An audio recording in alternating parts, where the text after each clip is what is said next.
ஓம் சாந்தி. பாபா மீது அன்பு அப்படின்னா இந்த யஜ்யத்தின் மீதும் அன்பு அப்படின்னு தான் அர்த்தம். யஜ்யம் இந்த யஜ்யம் நிராகாரமானது. இது பௌதீகமான பொருட்களால் ஆக்கப்பட்ட யஜ்யம் கிடையாது. அதனால கண்களால பார்க்க முடியாத யஜ்யம் இது. யஜ்யம் அப்படின்னா கண்களால் பார்க்கக்கூடிய பொருள் அல்ல. ஆனா அந்த யஜ்யத்தினுடைய ஒவ்வொரு பொருள் மேலேயும் அன்பு இருக்கணும். யஜ்யம் மேல அன்பு இருக்கு அப்படின்னா யஜ்யத்தினுடைய போஜன் மீதும் அன்பு இருக்கணும். யஜ்யத்தினுடைய பெட்ரோல், யஜ்யத்தினுடைய தண்ணி, யஜ்யத்தினுடைய எலக்ட்ரிக்கல் எல்லாரும் மேலேயும் அன்பு இருக்கணும். யஜ்யத்தினுடைய ஒவ்வொரு ரூமு, ஒவ்வொரு விஷயமும் அன்பானது. எப்படி நீங்க ரூம்ல வரும்போது இருந்தீங்களோ அதே போல ரூமை ஃப்ரெஷ்ஷா சுத்தமா விட்டுட்டு போகணும். போகும்போது எந்த ஒரு பொருளும் அங்கே இங்கே இருக்கக்கூடாது. எப்படி வச்சிருந்தாங்களோ அப்படியே வச்சுட்டு போகணும். நீங்க போகும்போது மதுபன்ல இருந்து மதுபன் மகா யஜ்யம் பெட்ஷீட் அங்க எங்க தலானி இங்க எங்க வச்சது மாதிரி அப்படியே இருக்கணும். யாருமே தங்கல அப்படிங்கிற மாதிரி ஃப்ரெஷ்ஷா வச்சுட்டு போகணும். அப்பதான் யஜ்யத்தின் மேல அன்பு இருக்குன்னு அர்த்தம். இல்லைன்னா மானவாரியா போட்டு போனீங்கன்னா அப்ப எப்படி நம்புறது உங்களுக்கு யஜ்யத்தின் மேல அவ்வளவு, யஜ்யத்தினுடைய பொருட்கள் மேல அவ்வளவு அன்பு இருக்கு அப்படின்னு, மரியாதை இருக்கு அப்படின்னு. ஒவ்வொரு சாதனங்கள் மேலே அன்பு, ஒவ்வொரு இடத்தின் மேலே அன்பு. எந்த ஒரு பொருளும் என்னால அங்க வேஸ்ட் ஆகக்கூடாது. யஜ்யத்தினுடைய எந்த ஒரு பொருளும் வேஸ்ட் ஆயிடக்கூடாது. சாப்பாடா இருக்கலாம், தண்ணியா இருக்கலாம், கரண்டா இருக்கலாம். நம்ம வந்திருக்கிறது எதுக்காக? வருமானம் சேர்க்கறதுக்காக வந்திருக்கிறோம். ஆனா அங்க வருமானத்தை இழந்துடக்கூடாது. எதையாவது வேஸ்ட் பண்ணி தட்டு நிறைய வாங்கிட்டீங்க சாப்பாட, ஆனா பாதியை சாப்பிட்டீங்க, பாதியை போட்டீங்க. டீயை ஃபுல்லா பிடிச்சிங்க, பக்கா கிளாஸ் மாதிரி பெருசா லிட்டர் கணக்குல இருக்கு. அதை எடுத்து டீயை பிடிச்சிட்டீங்க, பாதிதான் குடிக்க முடிஞ்சது, பாதியை ஊத்திட்டீங்க. இப்ப என்னாச்சு? வந்தது புண்ணியத்தை சேர்க்கறதுக்காக. ஆனா என்ன ஆகுது? போகும்போது பாவத்தை சேர்த்துட்டு போன மாதிரி ஆயிடுச்சு போச்சுல்ல. மதுபன்ல ஒவ்வொரு ரொட்டி துண்டுக்கும் நம்ம கணக்கு கொடுக்க வேண்டியது இருக்கும். ஏன்னா இது பகவானால் உருவாக்கப்பட்ட மதுபன், பகவானுடைய யஜ்யம். ஆகையினால என்னால எந்த ஒரு பொருளும் வேஸ்ட் ஆயிடக்கூடாது. அதே போல மருந்து கூட, டேப்லெட் மாத்திரை கூட அப்படியே கிடக்குது, வாங்கிடுறாங்க மொத்தமா, அப்புறம் அப்படியே போட்டிருக்காங்க. அது யாருதுன்னா அப்புறம் கேட்க வேண்டியதா இருக்குது. இல்லைன்னா ரூம்ல விட்டுட்டு போயிடுறாங்க. பாக்குறவங்க என்ன பண்ணுவாங்க? குப்பையில தான் போடுவாங்க, கிளீன் பண்றவங்க. அதனால இதே மாதிரி நிறைய சாதனங்கள் என்னெல்லாம் நமக்கு யஜ்யத்துல கிடைக்குதோ அது எதையும் நம்ம வேஸ்ட் ஆகாம பாத்துக்கணும். நம்ம சார்பாக குறைஞ்சதுலயும் குறைஞ்சது என்னால எந்த ஒரு பொருளும் வேஸ்ட் ஆயிடக்கூடாது அப்படிங்கறதுல கவனமா இருக்கணும். ஒருவேளை அடிக்கடி ஒருத்தருக்கு வியாதியில இருக்குது, உடம்பு சரியில்லாம ஆயிட்டு போகுது அப்படின்னா அதை பாக்குறதுக்கு யஜ்யத்துல இருந்து தான் செலவு பண்ண வேண்டியது இருக்கு. அப்போ என்னாச்சு?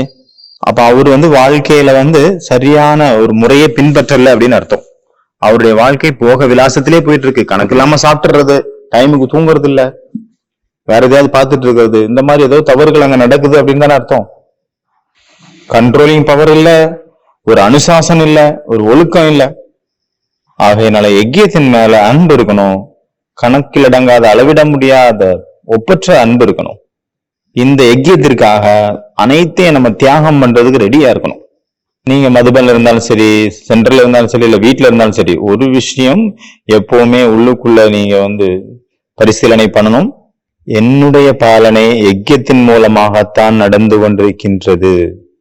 அதாவது நான் வேலை செய்யறேன், எனக்கு நிறைய பணம் வருது, ஆனா அதனால நான் தான் செலவு பண்ணிட்டு இருக்கேன், என்னுடைய பணம் அப்படின்னு நினைக்காம, பாபாவனுடைய யஜ்யத்தினுடைய பணம் தான் நான் செலவு பண்ணிட்டு இருக்கிறேன். அவரு கொடுக்குறாரு, அதை நான் செலவு பண்றேன். அவரு கொடுத்தது எங்க இருந்து கொடுத்தாரு? யஜ்யத்துல இருந்து கொடுக்குறாரு. இதுக்கும் மேல ஒரு மகா பயங்கரமான ஒரு சங்கல்பம், மகா பயங்கரமான சக்திசாலியான என்ன அப்படின்னா, நானே சுயம் யஜ்யம் ஆவேன். நான் தான் யஜ்யம், நானே யஜ்யம் ஆயிட்டேன். ஆகையினால பாபா மீது அன்பு அப்படின்னா யஜ்யத்தின் மேலேயும் அவ்வளவு அன்பு இருக்கும்.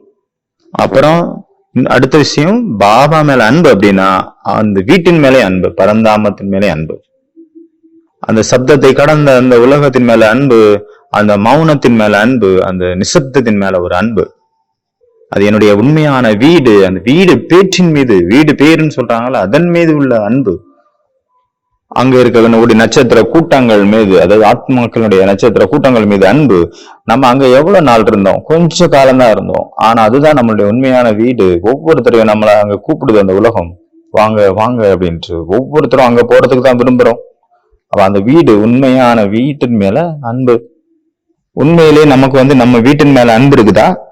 1000 தடவை நம்ம கேட்டுட்டோம், வீட்டுக்கு போகணும், வீட்டுக்கு போகணும், வீட்டுக்கு போகணும்ட்டு நம்ம 1000 தடவை கேட்டுட்டோம்.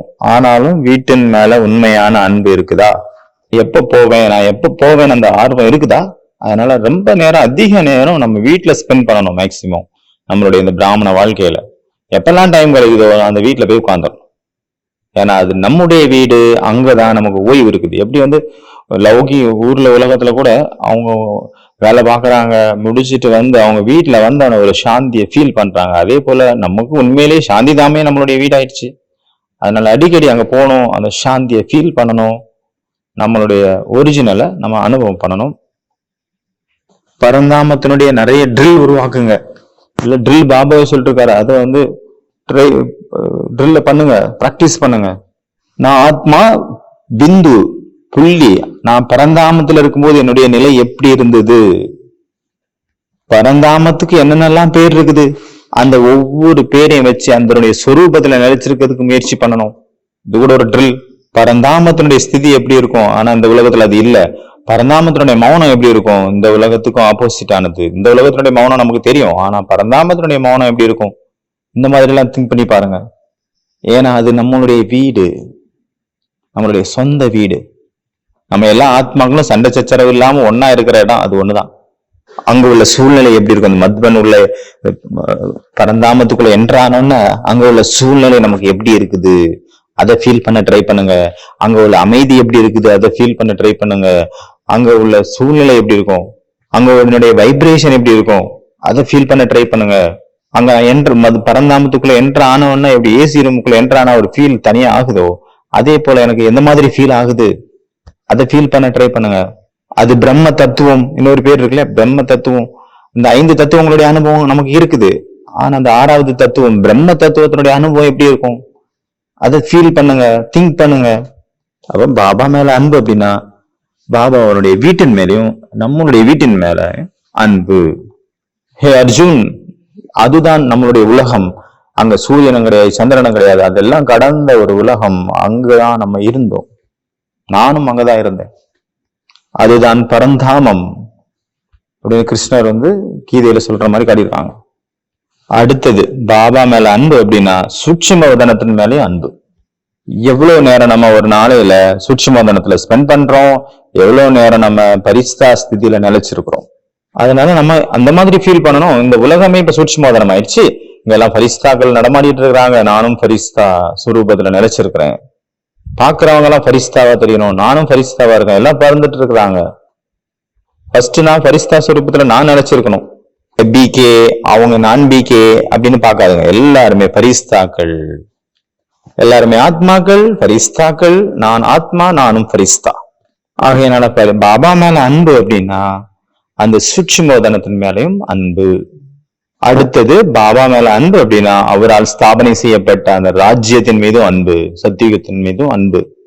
அவர் ராஜ்யத்தை ஸ்தாபனை பண்ணிட்டு இருக்கிறார் பாபா. இப்போ லாஸ்டா வந்த முரளியில கூட அதுல பாபா சொல்றாங்க, ஒவ்வொரு மணி நேரத்துக்கும் ஒரு தடவை 5 நிமிஷம் ஆகட்டும் இல்ல 5 செகண்ட் ஆகட்டும் போங்க, 5 சொரூபத்தினுடைய ட்ரில் பண்ணுங்க, 5 சொரூபத்தினுடைய பயிற்சி பண்ணுங்க அப்படின்னு ஹோம்ஒர்க் கொடுத்துட்டு போயிருக்காரு. அதனால டெய்லி நீங்க நம்மளுடைய சத்தியுகத்துக்கு பிரமணம் பண்ணணும், யாத்திரை பண்ணணும், சுத்தி வரணும், நகர்வலம் வரணும். பர்சனலா எனக்கு சத்தியுகத்தினுடைய 2 விஷயம் ரொம்ப பிடிக்கும். ஒண்ணு வந்து பவித்திரதா, இன்னொன்னு வந்து பிரகிருதி, இயற்கை. மற்ற எல்லா விஷயமும் இருக்குது, நிறைய இருக்குது, ஆனா இந்த 2 விஷயம் ரொம்ப ரொம்ப இம்பார்ட்டன்ட். தூய்மை, சம்பூர்ணமான பவித்திரதா, முழுமையான தூய்மை சத்தியுகத்துல இருக்குது. அங்கு விகாரத்தினுடைய அம்சம் மாத்திரம் கூட கவர்ச்சியே கிடையாது. நம்மளுடைய ஒவ்வொரு உறுப்புகளும் பவித்திர தூய்மையால நிறைஞ்சிருக்கும். அந்த உலகத்துல இப்ப அவ்வளவு சுத்தம் இருக்குது. இயற்கை கூட பாருங்க எவ்வளவு சதோப்பிரதானமா இருக்குது, முழுமையா இருக்குது, பர்ஃபெக்டா இருக்குது. அப்ப இந்த 3 விஷயங்கள், பாபா மேல அன்பு அப்படின்னா யஜ்யத்தின் மேல அன்பு, அப்புறம் பரந்தாமத்தின் மீது அன்பு, சூட்சுமோதனத்தின் மீது அன்பு, அப்புறம் சத்தியுகத்தின் மீது அன்பு. அச்சா, ஓம் சாந்தி.